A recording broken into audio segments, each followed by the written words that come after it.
तर मित्रांनो, लाडक्या बहिणींचे बरेच जणांचे कमेंट्स येत होते की लाडक्या बहीण योजनेचा नवीन फॉर्म कसा भरायचा आहे आणि कोणते डॉक्युमेंट्स द्यायचे आहे, या संदर्भात आपण आजच्या व्हिडिओमध्ये माहिती पाहणार आहे. जे की आता कोणकोणत्या लाडक्या बहिणींना इथं नवीन फॉर्म इथं भरता येणार आहे, फॉर्म कशा पद्धतीने इथं भरायचा आहे, आपण लाईव्ह आपण इथं पाहणार आहे.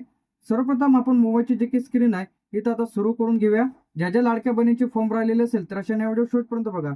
मोबाईलची जी काही स्क्रीन आहे इथं सुरू झालेली आहे. तर आता या लाडक्या बहिणींना नवीन फॉर्म इथं भरता येणार आहे.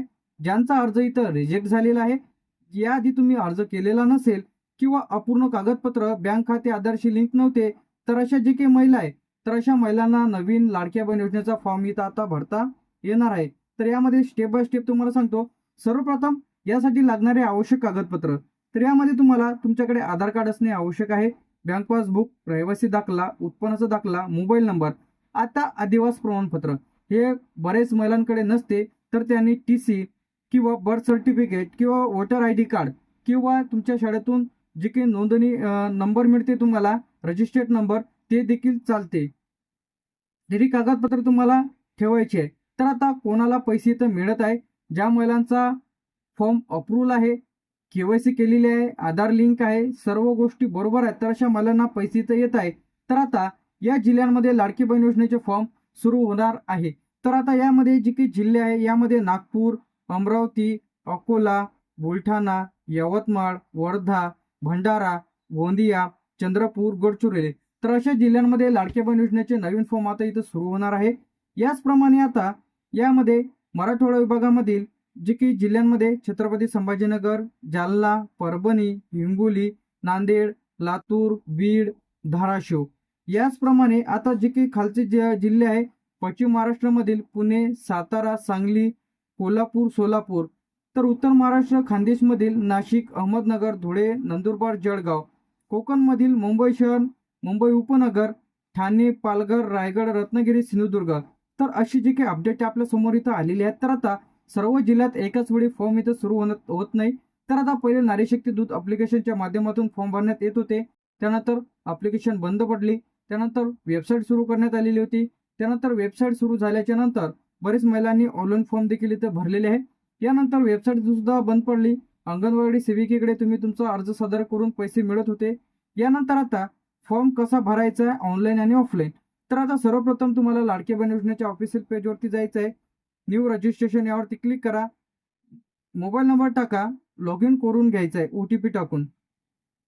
2 नंबरची जी काही स्टेप इथे आपल्याला माहिती भरायची आहे, त्यामध्ये तुमचं संपूर्ण नाव भरायचं आहे, जन्मतारीख, address, mobile number, account number, त्याचप्रमाणे इत्यादी डॉक्युमेंट्स तुम्हाला अपलोड करायचे आहे. त्यामध्ये तुम्हाला आधार कार्ड, बँकेचं पासबुक, रहिवासी दाखला, उत्पन्नाचा दाखला, फोटो, त्याचप्रमाणे TC जर नसेल तर बर्थ सर्टिफिकेट, ते जर नसेल तर मतदान कार्ड, डॉक्युमेंट्स अपलोड करायचे आहे. फायनल सबमिटवरती क्लिक करायचं आहे.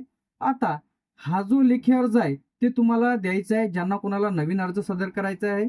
तर आता सर्वप्रथम तुम्ही चेक करून घ्या की तुमच्या जिल्ह्यांमध्ये व तुमच्या गावांमध्ये फॉर्म सुरू आहे का, ते तुम्ही विचारू शकता. महिला व बालविकास अधिकारी यांच्याकडे जाऊन चौकशी करून घ्या किंवा अंगणवाडी सेविकेला विचारा की आपल्या गावांमध्ये नवीन फॉर्म सुरू झाले का, विचारून घ्यायचं त्यांना.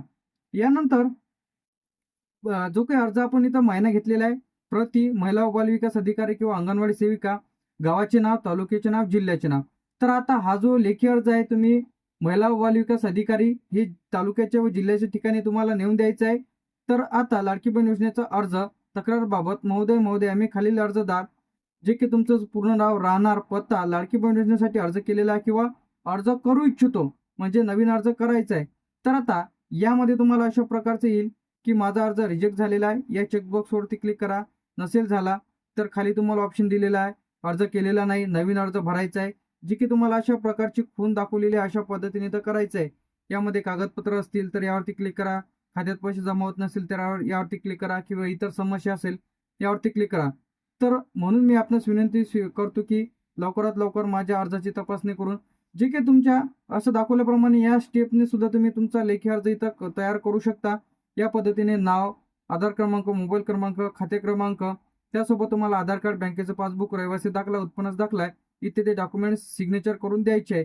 तर आता हा जो अर्ज आहे तुम्ही अंगणवाडी सेविकेला देखील चेक करून घ्या की त्यांच्याकडे फॉर्म सुरू झाले का. तर लाडक्या बहिणींसाठी एक नवीन जे काही हेल्पलाईन नंबर इथे जाहीर झालेला आहे, त्यामध्ये 181 यावरती कॉल करून तुम्हाला लाडकी बहीण योजनेचे पैसे का मिळत नाही आहे किंवा तुम्ही तुमचा अर्ज सादर केलेला नसेल याबद्दल माहिती घेऊ शकता, किंवा तुमचे पैसे कुठे अडकलेले आहे, केवायसी नाही का, आधार लिंक नाही का, कोणत्या कारणामुळे आपला अर्ज त्रुटीमध्ये गेलेला आहे, सविस्तर माहिती तुम्ही 181 या हेल्पलाईन नंबरला कॉल करून लाडकी बहीण योजनेबद्दल संपूर्ण माहिती घेऊ शकता. लगेच माहिती घ्या. किंवा आता या फॉर्मबद्दल जे की सर्वप्रथम अपडेट्स इथं येणार आहे, तर फॉर्म कशा पद्धतीने स्टेप बाय स्टेप इथं ऑनलाईन भरायचं आहे, तर ते आपण आपल्या चॅनलवरती लवकरच व्हिडिओ आपण अपलोड करणार आहोत. तोपर्यंत आपल्या चॅनलला तुम्ही सबस्क्राईब करून ठेवा. राहिला विषय कशाचा, तर आता राहिला विषय नवीन फॉर्म. आता तुम्ही तुमच्या अंगणवाडी सेविकेला विचारा की फॉर्म सुरू झाले का. सुरू जर झालेले असेल तर तुम्ही भरून घ्या, नसेल सुरू झाले म्हटलं तर लवकरच त्या संदर्भात अपडेट इथं येणार तर आहेच. किंवा महिला व बालविकास अधिकारी जे की तुमच्या जिल्ह्याच्या ठिकाणी राहते तिथं जाऊन चौकशी करा की लाडकी बहीण योजनेचे नवीन फॉर्म सुरू झाले का, त्यांच्याकडे स्वीकारले जाते का. स्वीकारला जर जात असेल तर तुम्ही लेखी अर्ज देऊन डॉक्युमेंट जोडून तुम्ही तुमचा फॉर्म भरून घ्या. काही अडचण असेल तर कमेंट करून नक्की सांगा. व तुम्हाला जे की एप्रिलचा हप्ता व मार्चचा हप्ता जमा झाला की नाही कमेंट करून नक्की सांगा. व्हिडिओ आवडल्यास लाईक, कमेंट आणि शेअर करायला विसरू नका.